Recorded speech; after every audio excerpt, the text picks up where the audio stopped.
Time ఉంది కాబట్టి సరే ఇవాళ స్పీకర్ ఇచ్చిన ఈ నిర్ణయం ఏదైతే ఉందో 5 ఎమ్మెల్యేలకు సంబంధించి క్లీన్ చిట్ ఇచ్చారో దాని గురించి ఏం చెప్పదలుచుకున్నారు మీరు? ఇప్పుడు విస్త గారు స్పీకర్ మటుకు లీగల్ ఫార్మాట్లో ఆయన ఒపీనియన్ తీసుకొని ఇవ్వగలవచ్చు. అది ఇద్దరిట్లో ఎవరికి అవుతుందో వీళ్ళకు వ్యతిరేకమని వీళ్ళు అనుకుంటారు, వాళ్ళు అనుకుంటారు. ఇచ్చినంత మాత్రం దాని మీద మళ్ళీ అప్పీల్కి పోతారు, వాళ్ళు అది ఛాలెంజ్ చేస్తారు. అవన్నీ పుణ్యకాలం ఏదైతుందో మళ్ళీ సుప్రీంకోర్టులో కూడా 3 ఏళ్ళ పుణ్యకాలం గడుస్తుంది, అది ఓడిచిపోతుంది. ఇక్కడ రేవంత్ రెడ్డి చేసిన తప్పు ఏదైతే ఉందో 2/3 గుంజాలి. అప్పుడు ఆయన ప్లానింగ్ తప్పది ఏదైతే ఉందో. ప్లానింగ్ తప్పు కాకపోవచ్చు, వర్కౌట్ కాకపోతే ఆయన బీఆర్ఎస్ లాగా ఇండిపెండెంట్ డెసిషన్ కాదు అది. ఢిల్లీకి వెళ్ళి మళ్ళీ ఉన్న వాళ్ళతో వ్యతిరేకత, అట్లా పడరాని దుష్ట శక్తులు, వాళ్ళు ఓడిపోయిన వాళ్ళు, ఇవన్నీ నానా ఇబ్బందులతో 39 మందిలో 26 మందిని కూస్తే పొడిచిపోయేది. ఈ పంచాయతీ ఉండకపోయేది. 2/3 వెళ్ళిపోయిన అనుకోరి ఉండదు. గతంలో బీఆర్ఎస్ అంత టీఆర్ఎస్ కాంగ్రెస్ చేసింది, బీఆర్ఎస్ చేసింది, దాని ప్రకారం ఉన్నారు. ఇక్కడ అవన్నీ మామూలుగా నడుస్తుంది, సుప్రీంకోర్టు దాకా పోతారు, అది అంతా జరిగే పని కాదు. ఇక్కడ మొట్టమొదట కాంగ్రెస్ చేయాల్సింది ఏదైతుందో 12,700 గ్రామ పంచాయతీలకు గ్రామ పంచాయతీ సెక్రటరీలను పెట్టారు. 11,000 గ్రామాలలో 1,000 గ్రామాలలో ఫారెస్ట్ ప్రాజెక్టులలో మునిగిపోయినాయి ఉంటాయి. మిగతా 10,000 గ్రామానికి ఒక గ్రామ పరిపాలన అధికారిని పెట్టాలి, ఆయన అసిస్ట్ చేయమనాలి. గతంలో ఏదైతే కారోబార్ ఉంటుండే మేజర్ గ్రామ పంచాయతీలకు ఈవో ఎగ్జిక్యూటివ్ ఆఫీసర్ ఉంటుండే, అది ఇచ్చిపెట్టి గ్రామ పంచాయతీ సెక్రటరీ ఏంటంటే వాళ్ళకి టైం పాస్ అన్నట్టు. ఇది జీతాలు ఏదైతుందో వాళ్ళకి సరిపోని పని ఉండదు, మన ఉండదు, 2-3 గ్రామాలకు ఉన్న మొత్తానికి ఉంటుంది. ఇక్కడ అవసరం ఏంది, గ్రామస్తులకు income certificate, caste certificate, income certificate, local candidate certificate, record maintenance, mutations, ఇవన్నీ ఉంటాయి.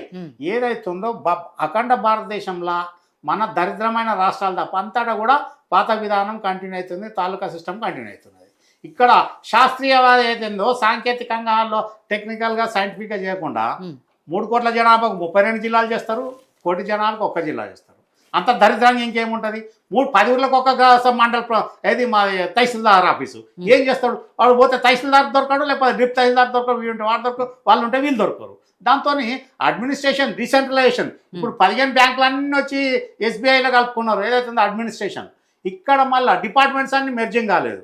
మన మిత్రుడు చెప్పినట్టు తెలంగాణ ఫామ్ అయిన తర్వాత ఎపెక్స్ కౌన్సిల్ మీటింగ్ ఎన్నిసార్లు కేసీఆర్ కాల్పర్ చేసిండు, సింగిల్ మీటింగ్ అటెండ్ కాలేదు, సింగిల్ మీటింగ్ కండక్ట్ చేయలేదు. అన్ని గురిగింజలే, పార్టీలు అన్ని గురిగింజలే, కింద 40 మీద ఎరిపెరుగుతుంది.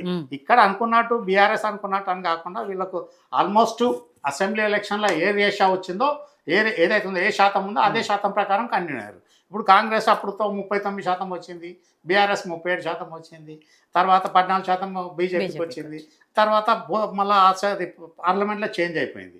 దాని ప్రకారం ఇప్పుడు సర్పంచ్లు కూడా అదే వచ్చినాయి. రేపు ఆటోమేటిక్గా మన శ్రీనివాస్ గారు కానీ కాకున్నట్టు ఆటోమేటిక్గా జంప్ అవుతారు, ఎందుకంటే మైండ్ సెట్ అయిపోతుంది.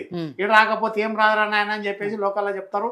వాళ్ళు ఎన్ని విధాల ప్రయత్నాలు చేస్తారు, అన్ని విధాలా ఖచ్చితంగా నీళ్ళు ఎక్కడ ఉంటే అక్కడ చేపలు దుంకే పరిస్థితి ఉన్నది. ఇప్పుడు లేకపోతే ఫండింగ్ రాదు, పైసలు కాదు, ఎమ్మెల్యే దగ్గర పోతే పని కాదు, ఊళ్ళో పల్చన అయిపోతాడు.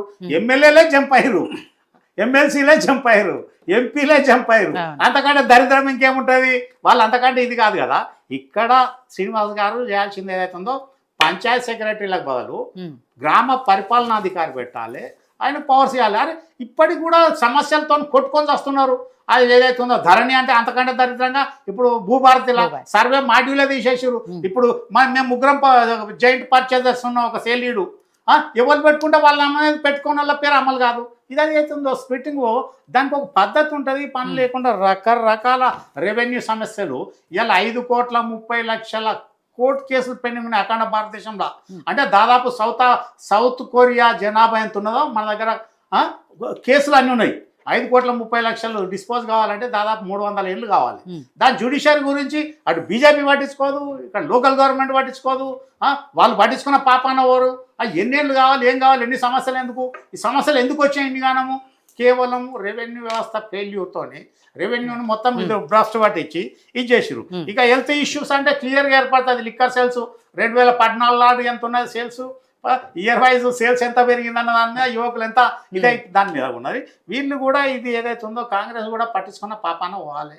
అనారులను ఏర్పేయి సోషల్ సెక్యూరిటీ బెనిఫిట్ ఇవ్వాలి, ఎలిజిబుల్ లేని వాళ్ళకి ఇవ్వాలి. ట్రాక్టర్లు ఎవరికి ఇచ్చారు, గొర్రెల పెంపకం ఎవరికి ఇచ్చారు, హౌసింగ్ ఎవరికి ఇచ్చారు, అరువులా అనరులా, ప్రతి ఒక్కటి ఎమ్మెల్యే ముద్ర గుద్దాలి అన్న కాడికి వచ్చారు. కలెక్టర్ పవర్స్ ఏం లేదు, కలెక్టర్ పప్పెట్ అయిపోయాడు.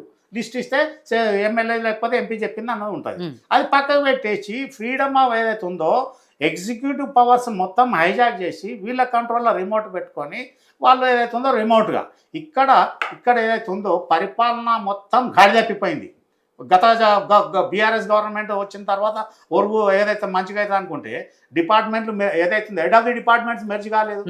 ఇష్టం ఉన్నట్టు ఫండ్స్ 2,88,11,1100 ఏదైతే ఉందో 1,100 కోట్ల రూపాయలు ఆడిటింగ్ లేకుండా క్యాబినెట్ డెసిషన్ లేకుండా ఇష్టం ఉన్నట్టు ఖర్చు పెట్టడం జరిగింది. ఇవన్నీ నేను ఏమంటున్నా, ఈ తప్పిదాలు జరగకుండా దాని మీద ఉండాలి. సెంట్రల్ గవర్నమెంట్ ఏదైతే ఉందో విజిలెన్స్ ఎన్ఫోర్స్మెంట్ పనిచేస్తుందా లేదు, వాళ్ళ అవసరం ఉన్న కాడికే ఈడీ రేడింగ్, అవసరం ఉన్న కాడికే సిబిఐ రేడింగ్, ఇవన్నీ చిత్తశుద్ధి అనే దాని మీద ఉండాలి కదా. వాళ్ళు ఇన్కమ్ ట్యాక్స్ డిపార్ట్మెంట్లో జనాలను పెంచారు, ఐఏఎస్ల పోస్టులు పెంచారు, రిక్రూట్మెంట్ చేయరు, సెంట్రల్ సర్వీసెస్ పెంచారు. తర్వాత హెరాల్డ్ కేసులో కూడా ఇప్పుడు ఇచ్చినటువంటి జడ్జిమెంట్ ఈడీఈసీలు ఎంత మన సోనియా గాంధీ గారి కుటుంబాన్ని ఇబ్బంది పెట్టిండ్రు, వాళ్ళు కోర్టు ఇవ్వాలి. అది ఏదన్నా కానీ కోర్టు చివాటు పెట్టడం దాంట్లో తప్పలేదు. ఈడీ ఉన్నదానికి లెక్కలు ఇంకొకటి కోర్టు వాళ్ళ మీద కేసు కొట్టేయలేదు ప్రొసీజర్ లాంగ్ అన్నది మొత్తం కొట్టే అవతల వారేలేదు. ప్రొసీజర్ ఏదైతే మీరు ఇన్వెస్టిగేట్ చేయమని చెప్పింది, కేసు క్లోజ్ చేయలేదు ఎక్కడ. రాహుల్ గాంధీ వాళ్ళని ఇన్వెస్టిగేషన్ చేయాలి, వాళ్ళ మీద డైరెక్ట్ ఫైల్ చేయ ఎఫ్ఐఆర్ చేయడం అనేది తప్పు. ఇక్కడ పార్టీస్ ఏదైతే ఉన్నదో వీళ్ళకు చిత్తశుద్ధి ఏ పార్టీకి లేదు. 5 ఏళ్ళు రాగానే టైం ఎట్లా అంటే జెట్ స్పీడ్లో అవుతుంది కలికాలంలో. వీళ్ళు పార్టీ పనిచేద్దామన్న పరిస్థితిలో ఎక్కడ లేదు. వీళ్ళు చెయ్యాలంటే చాలా ఉన్నాయి.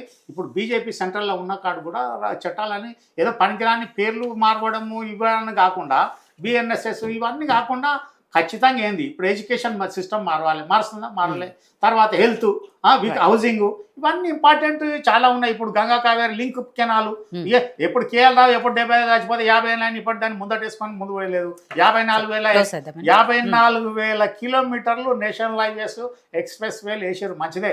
అదే స్పీడ్లా ఏదైతే ఉందో ప్రజలకు అవసరం ఏదైతే ఉందో వాటర్ సోర్సెస్ కానీ హౌసింగ్ కానీ హెల్త్ కానీ ఇలా హాస్పిటల్ పోవాలంటే దరిద్రం తయారైపోయింది. మానిటరింగ్ ఎక్కడ ఉన్నది, ఎవరు లేరు కదా.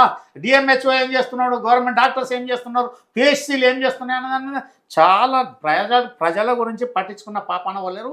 ఇప్పుడు వీళ్ళు ఏదైతే ఉందో నేను చెప్పేది ఒకటే రిక్వెస్ట్, పంచాయత్ సెక్రటరీ సిస్టమ్ మానుకోవాలి. చిన్న చిన్న గ్రామ పంచాయతీలు గతంలో కారోబార్ ఉన్నాడు, అదే కారోబార్ పెట్టు 4,000-5,000 ఇస్తే అయిపోతే అదే తీసుకొచ్చి విఆర్ఓలను ఇక్కడ విఆర్ఓలుగా కన్వర్ట్ చేయాలి. అది జీపీ ఏం పెట్టింది, అది ఏదో పెట్టినంత గ్రామ పరిపాలన ఆఫీసర్ అది అందరూ 3,000-4,000 ఉన్నారు. చేయలేరు. టెక్నికల్ అనేది వారిని ఏదైతే ఉందో ఇప్పటి కూడా రిక్రూట్మెంట్ పరంగా వీళ్ళు కూడా ప్రతి డిపార్ట్మెంట్లో ఏదైతే ఉందో స్ట్రీమ్ లైన్ చేయాలి, ముందుకు పోవాలి, పెంచాలనేది ఉండాలి. వీళ్ళు ఎక్కడ ఉందో వాళ్ళ దాంట్లో కూడా ఇప్పుడు రేవంత్ రెడ్డి అన్ని స్పీచ్లు పెట్టింది మీరే కదా. ఎవరన్నా ఏ ప్రభుత్వం అన్నా పక్క పెట్టండి, వినండి. మొట్టమొదటి నాశనం పట్టించి మీ ప్రభుత్వమే. చెన్నారెడ్డి సీఎం కాగానే మొత్తం పతందారు సిస్టమ్ లో 2 పటేల్ నంబీకి ఒక పటేల్ పెట్టిండు. ఎన్టీ రామారావు వచ్చి మొత్తం తీసేసిండు, చంద్రబాబు నాయుడు బ్రష్ పట్టించుడు, కేసీఆర్ వచ్చి కావల్కారులను కూడా తీసేసిండు. అరే దరిద్రం అంతకంటే ఇంకేముంటది. కాకపోతే ఇక్కడ నేనేమంటున్నా, వీళ్ళకు చాలా మట్టుకు ఇవన్నీ ఏదైతే ఉందో పాపం ప్రజలు ఓటర్లు కూడా గ్రహించాలి. వీళ్ళ విధులు ఏదైతే ఉందో వీళ్ళ కరెక్ట్ ఫౌండేషన్ ఓరియంటేషన్ ప్రోగ్రామ్ పెట్టి వాళ్ళని ఎడ్యుకేట్ చేయాలి. విజిలెన్స్ ఏమున్నది, డిపిఓ ఏం చేస్తాడు, పంచాయతీ ఇప్పుడు డిఎల్పిఓ ఏం చేస్తాడు, వాళ్ళు ఏమైనా విజిలెన్స్ ఉందా, మానిటరింగ్ ఉందా? ఇక్కడ వీళ్ళు ఏదైతే ఉందో పరిపాలన ఉద్యోగస్తులు కోసము వ్యవస్థ సంస్థలు ప్రజలు బలవుతున్నారు తప్ప ప్రజలకు పనిచేయడానికి వ్యవస్థలు కానీ సంస్థలు కానీ ఉద్యోగస్తులు కానీ వాళ్ళ అంకితభావం లేదు. ఉద్యోగం వచ్చిందంటే వాని బర్త్ రైట్, వానికి అయ్యవ పుణ్యం అంటూ ఏదో పుణ్యం అంటే అదృష్టం ఉన్నదన్న ఉద్దేశంలో పబ్లిక్ సొమ్ముతోని బిచ్చగాళ్ళు కట్టే ట్యాక్సులతోని మొత్తం పని చేయకుండా ప్రజలు బాధ్యతలు విరమర్చి ఇచ్చేస్తున్నారు. అందుకోసం ఇక్కడ నేను ఒకటే వీళ్ళకి చెప్పేది, పంచాయత్ సిస్టమ్ సెక్రటరీని తీసిపడేరి, విఆర్ఓలుగా కన్వర్ట్ చేయరు, ట్రైనింగ్ ఇయ్యి, అంత పెద్ద కష్టం కాదు.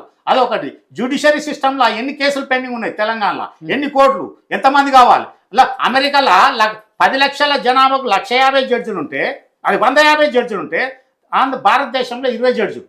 ఒక జడ్జి ఒకరోజు ఎన్ని కేసులు వింటాడు, ఎన్ని తీర్పులు ఇస్తాడు అన్న దాని మీద వీళ్ళకి అవగాహన ఉన్నదా?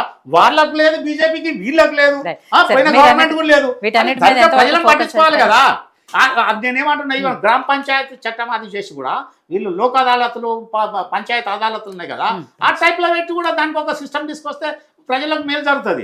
ఇక్కడ ఒక్క నిమిషం పంచాయతీ అనేది స్థానికమైనటువంటి సమస్యలను పరిష్కరించుకోవడానికి పూర్తి అధికారాలు సర్పంచ్కు ఉంటాయి. భూ వివాదాలు అన్నిటి మీద దాని మీద ఏమున్నాయండి అయితే అది రాను డైల్యూట్ అయిపోయింది. సర్పంచ్ గురించి కాదు ఇక్కడ ఏదైతే ఉందో లోక్ అదాలత్ సిస్టమ్ ఏదైతే పెట్టిరో తాలూకా లెవెల్ ఆ సిస్టమ్ లో గ్రామ పంచాయతీలో